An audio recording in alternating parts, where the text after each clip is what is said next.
Hello everyone and welcome back to the land of Chanz. This is quite a sensitive video for me. As you can probably tell by the title, it's a story of me and my journey with epilepsy. So I'm going to try and break this down as much as I can, and hopefully it will be understandable and also quite alright to watch.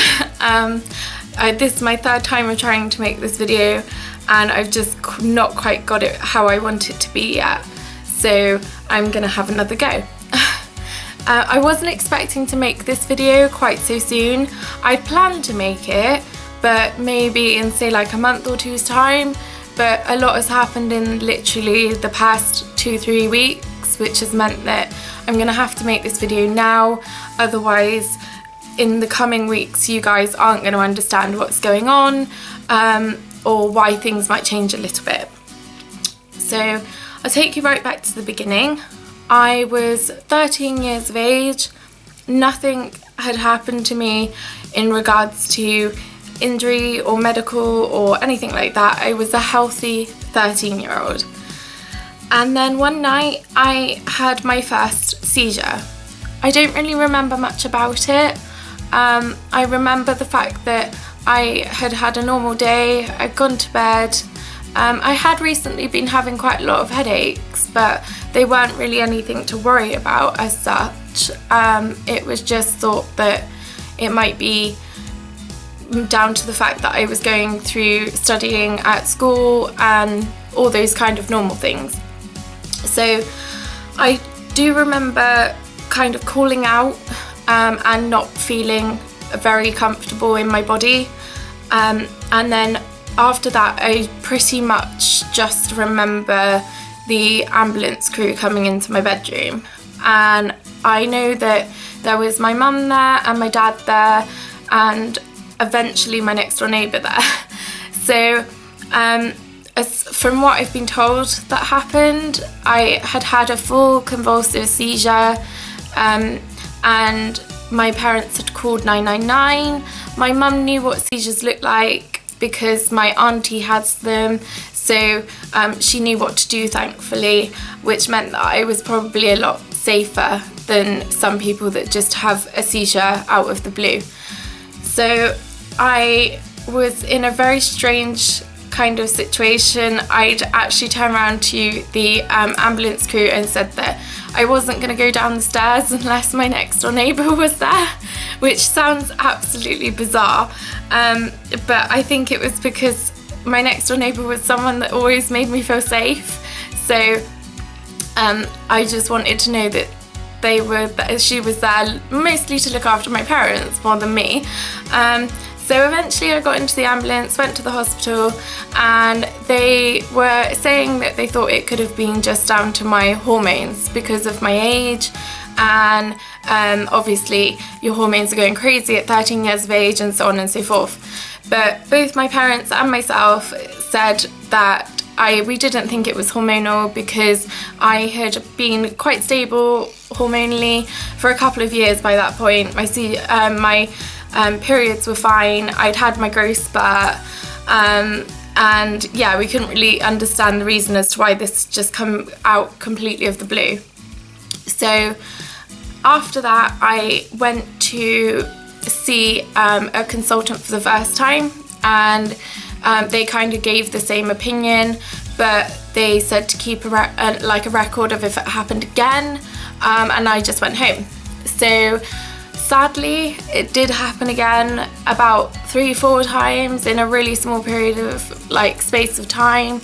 I carried on having full convulsive seizures whilst I was asleep and ended up in hospital quite a few times again.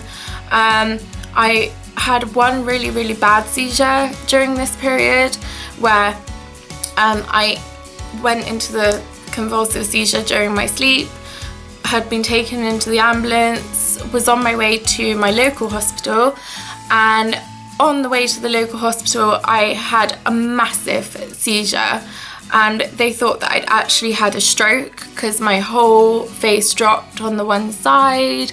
I was finding it difficult to breathe, and they actually had to put a tube down my throat to get me to be able to breathe through the help of a machine, and they took me straight to the local children's hospital. So I was taken there by blue light, and they also got a doctor to come up and follow us up, and a police car. So it was quite serious. So that's the first time I remember them actually coming forward and saying, we think this could be epilepsy. So I was given a small amount of medication at this point and told to take it each day and see how things went. So that's what I did, and I carried on going to school. I was in mainstream school at this point, and I think I was in about year 8 or 9, I can't remember completely. But it started to be a real struggle at school. My seizures, I was still having the ones where it was fully convulsive, but those were mostly in my sleep. But now I had started having ones where I was just blacking out for no reason. I would be in class and be doing my work, and then I would black out, come back round, say like 2 or 3 minutes later, and we'd moved on to something else, and I looked at my page and I had like half a paragraph missing. So that was quite scary because I just didn't know where the time was going. It was almost like I was disappearing into another world, coming back, and nothing being right. So it was really scary, and I started to withdraw quite a lot. I was withdrawing anyway because I was being bullied for other reasons, which I might go into in the future. But I ended up spending majority of my time with either the teachers at my school so that I could try and get my work done, or just other adult members of staff. Eventually the school actually turned around and said that they didn't know how to deal with it, so if they thought I was unwell they were just going to send me home, and that meant that I was being sent home majority of the time and no longer really had a school life. I lost a lot of friends, and the friends that I kept I had to work quite hard to keep. I can probably truly say I only have maybe 2 friends now that I went to school with. So and that's like my best friend, and then my friend that does my hair for me and I see quite often. So yeah, that kind of gives you an idea of how I went from being quite a social person, not the greatest amount of confidence, but very academic, to this person that literally had nothing and was stuck in home all the time. So after that, I was obviously saying to the doctors, I want to know what's going on. And this is now, say, maybe 3 years after the first diagnosis, and they stuck me on lots of medication all at once. And I tried a few different combinations of different medications and they just weren't working. I had got rid of the convulsive seizures by this point. Most of the time. I was probably having one every 6 months or so, but these small seizures where I was blacking out were daily, and then I was also starting to struggle with speech and memory and writing and coordination and so on and so forth. So I had a brain scan at this point. This was probably when I was 15, I think, 15, 16. I had a brain scan and they came back to me and said that they had found something and it was quite rare, so they needed to look into it a bit more, and they came back to me and said that I had a condition called polymicrogyria. Now, to break that down, that means that there's lots of small folds on the surface of the brain. So everyone has folds on the surface of their brain. It's natural, it's how we are made, but for me, I have lots more of them, and more than I should have, and they're very, very thick. So it means that when my body is trying to send messages between body and brain and body, they don't always get there correctly, and it could come out as in like I don't form a sentence correctly, or I can't move an arm when I'm trying to tell it to move, and it can be various different things. It's really hard to kind of pinpoint to exactly what happens because it's so varied, but those are just kind of like some ideas, give you an idea of what happens. I'd also been told that I had a lot of scarring through the central area of my head, and that was because I had been having these seizures that were really small but really there was a lot. So I would have one small seizure, then another, then another, then another, then another, all straight after one another in a 3-minute period. So it was causing my brain to scar itself because it was getting damaged. That wasn't really causing me any problems, but obviously it just means that the actual functioning of the brain was suffering, and the whole kind of structure of it was suffering too. Then I was told that I had another kind of damaged area, because my hippocampus, which is the area that controls your memory within your brain, had sclerosis. So if you think of sclerosis of the liver when someone's drinking a lot, then it's basically that. So it's kind of the cells within it are dying off, and it's also shrinking.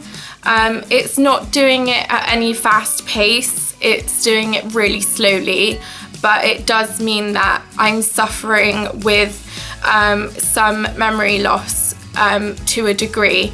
I notice it a lot because I know how easy I found it to do certain things, specifically more academic things when I was younger, and now I find it really hard to remember stuff. I constantly write things down, constantly have things on my phone to remember, to remind me of what I'm doing, phone numbers, what I'm planning to eat that day. My life has become a lot more planned out. And that was scary because for a period of time I started to think, was I going to end up with a condition similar to dementia? And I've seen what that can do, and it's terrifying, and I hate to think of anyone going through that. So I got really depressed for a long time and was thinking, how am I going to be able to have a career or a family or things like that if I can't even remember to say feed a baby or go to work when I wake up. So that was a really scary time for me. So I was about 16, 17 by this point, and I've had a relationship, or I'm in a relationship, and that relationship's going well. I felt sorry for my partner when I first got with him because I felt like I wasn't going to be able to be the girlfriend that he deserved, because I wasn't going to be able to travel the world. I wasn't going to be able to drive. There was a lot of things that we had to take into account when we were planning trips away, or just what we were going to do at weekends, or whether he could go out for a night, and down to really nitty gritty stuff as well, how were we going to make sure that we had correct pregnancy protection, because I couldn't take anything which was hormonal, because I tried it when I was 16 and I actually ended up having what was similar to a hemorrhage, because they'd told me that I couldn't take anything hormonal, so I tried something non-hormonal, and it actually caused me, when I was at a concert of all places, to nearly have this hemorrhage, which was absolutely terrifying because I thought I was bleeding to death. So yeah, it wasn't easy as a young person to be trying to be normal and have like the boyfriend, the best friend, the trips out, the nights out, and things like that, when all of these things were like twice as difficult for you to have to try and keep going, and nights out were practically impossible for me. And trips out, I had to put so much planning into making sure that I was going to be okay if I was going to go on them. So it did become really, really stressful, and I had a couple of really bad experiences as I was growing up from like 13 onwards. For example, I was once with my mum and dad, and we were out shopping at a big shopping centre. I won't name them, and I started to go into a seizure during the time that we were walking around. I recognised that I was losing my eyesight was becoming blurry, and I wasn't feeling stable on my own feet. So I managed to tell my mum that I was feeling this way, and she told me to grab the trolley and walk with the trolley and see if that made me feel any better, as well as her obviously talking to me and reassuring me that things were going to be all right and I would probably come out of it in a minute. Sadly, I didn't come out of it, or didn't come out of it completely, but I didn't go any further into a really bad seizure either. So she wanted to get me back to the car, and my dad is disabled, so he could help, and he was fantastic as he always is, but he couldn't help in regards to supporting me physically with walking from shop to car. So she asked one of the security guards if they could help, and the security guard turned around to her and said, "Why have you brought your drunk daughter into the shop?" And I think that really hurt my mum, and afterwards it really hurt me too, because I just thought, you're looking at someone and making a judgment and you don't even know.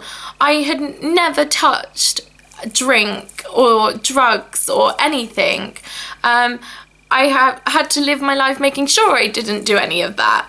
And I was really unwell. I actually got to the car and ended up being sick and going into a full seizure in the back of the car and going home and having to go to the hospital. So that was just like a quick judgment that made a big difference, because it made me feel like I couldn't go anywhere without people being judgmental as to what was wrong with me, because I do understand that I look normal, I seem normal. On a good day you couldn't tell A from B, but it's not like that. Another experience I had was I was away in London with my partner. I had gone onto a bus because we had a long bus journey, and I said to him, "Can I go to sleep because I'm quite tired?" He obviously didn't think anything of it. I was perfectly healthy, perfectly well at the time. So I fell asleep, and when we got to the station we were going to, he went to wake me back up, and he couldn't wake me, and I eventually woke up, but I was kind of halfway in seizure, halfway out. We weren't quite sure whether I'd had a seizure while I'd been asleep or whether I was about to go into one. But he got me something sugary because that sometimes helps me. It sounds silly, but it does. And people did start to notice that there was obviously something going on. So in this case, luckily, some people on the bus did help him get me down the stairs and to a place where we could sit. My partner tried to take me into the underground station because that makes sense. It's an underground station, they're supposed to help. And they actually turned around and said they had nowhere for me to sit.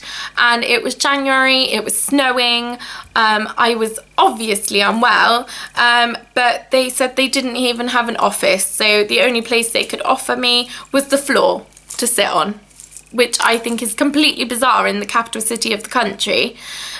So he ended up actually having to sit me in a bus shelter, and I was in this bus shelter, and luckily I was coming round from the seizure. I was able to communicate with him enough to be able to say to him, I think I just need to go and get checked out. I wouldn't have said that I was like unwell at this point, but I did need to go and get checked out. So he phoned the 999, and because it was snowing, there was a lot of injuries going on around London, but they got an ambulance to me super fast, and they put me in the back of the ambulance, and the guy from the underground station came out and said to my partner, oh, now I'm going to have to do a lot of paperwork because you've called the ambulance to the car park.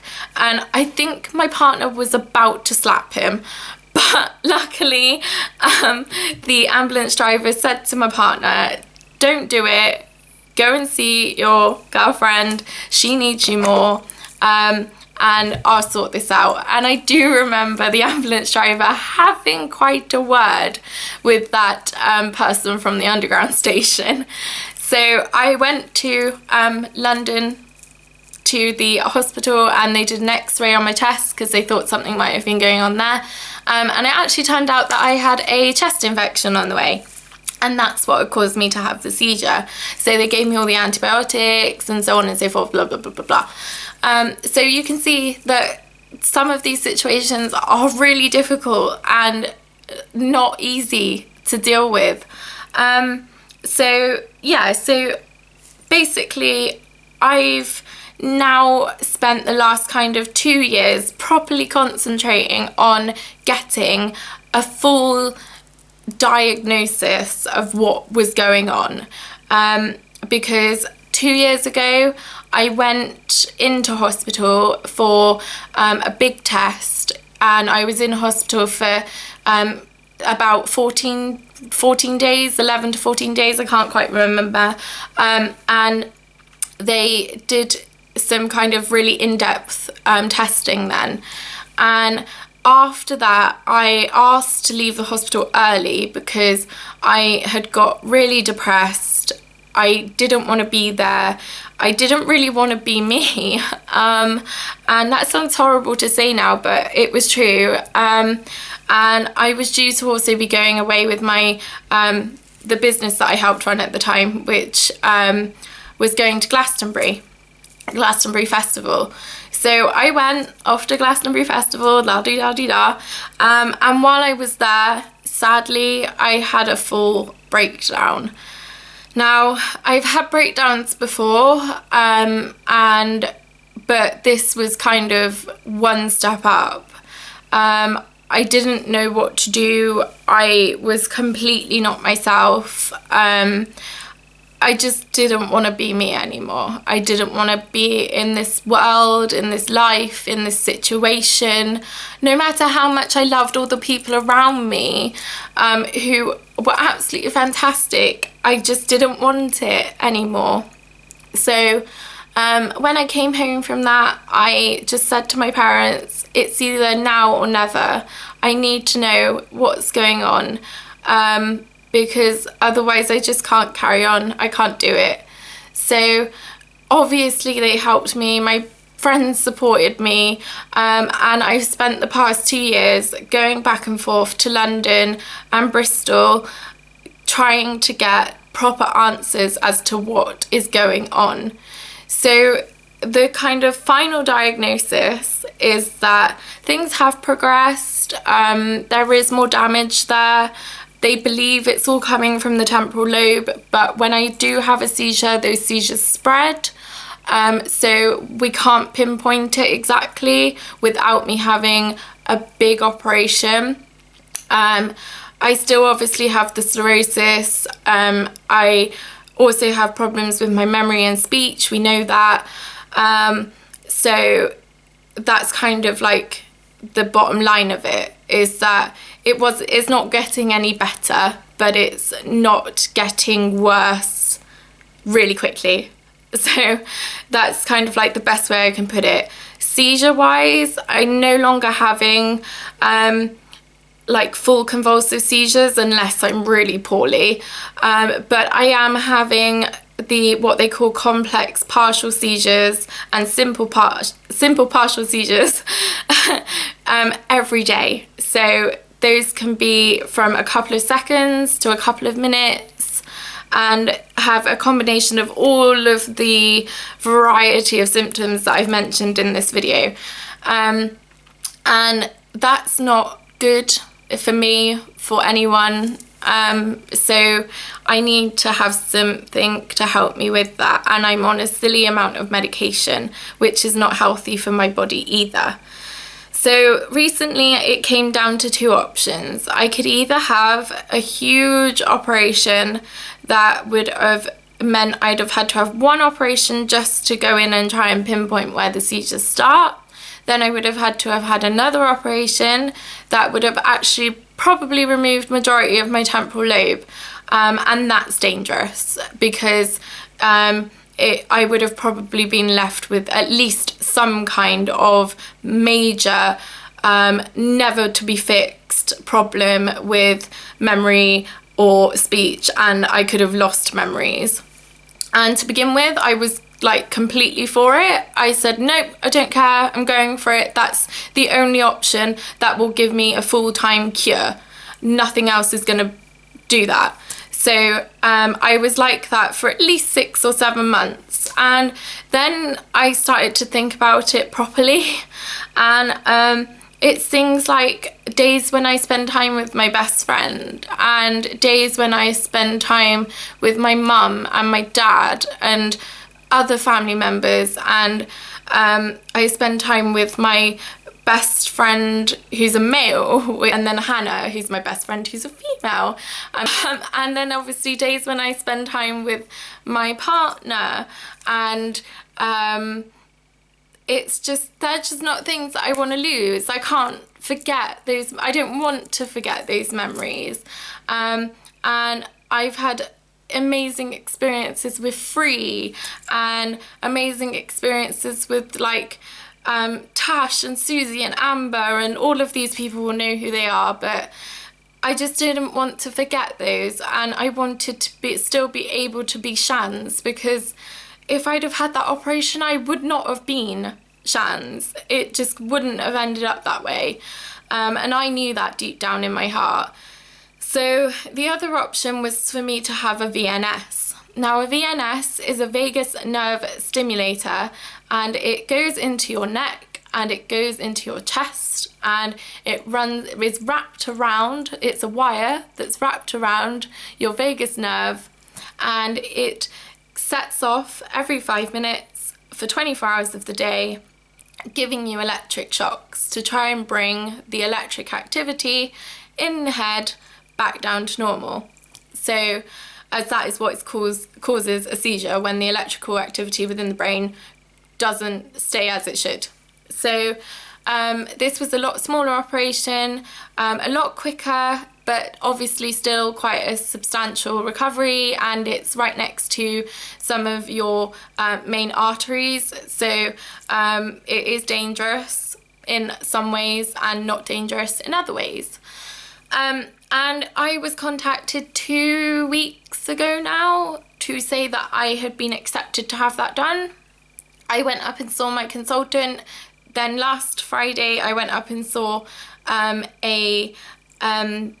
the person that's going to do it, the surgeon, and he was lovely. I've met him previously, he knows of me, and he knows me because I've done a lot of campaigning locally and nationally to raise awareness of seizures and epilepsy and polymicrogyria and everything. so he does know me. So that was lovely, and I'm now basically on the list to have it put in. It's not a cure in any way, shape or form. I will still have to have my medication probably for about another year, and then we might be able to start to try and reduce it a little bit, but there's nothing to say that I'll be able to reduce it at all. It won't stop things from changing within the brain, but it will hopefully reduce the amount of seizures dramatically, I hope, or at least give me some control over them, meaning that there'll be less, and that should mean less damage. And it also just gives me some independence back of my own medical condition, because you're able to control it yourself using a magnet that sets off when you want it to. So that means that when I'm feeling unwell and I know it, I can set it off, and it can hopefully help me right then to help me control some of my anxiety. And it's also supposed to improve your mood. It's been shown to help people with depression, so who knows, it might help, it might not, but it would be lovely if it did. So I'm down to have that done at the end of the month or the start of June, and I'm really excited for it now, and I'm not afraid to say I'm excited, because I am. And yeah, it should be good. I've waited 10 years to have it done, and that's why I wanted to let you guys know, because it could change my voice, but I'm still going to do my videos. So thank you ever so much for watching, and I've hoped you enjoyed it, and I hope it's showing you a little bit more of me. Okay, thanks guys, bye.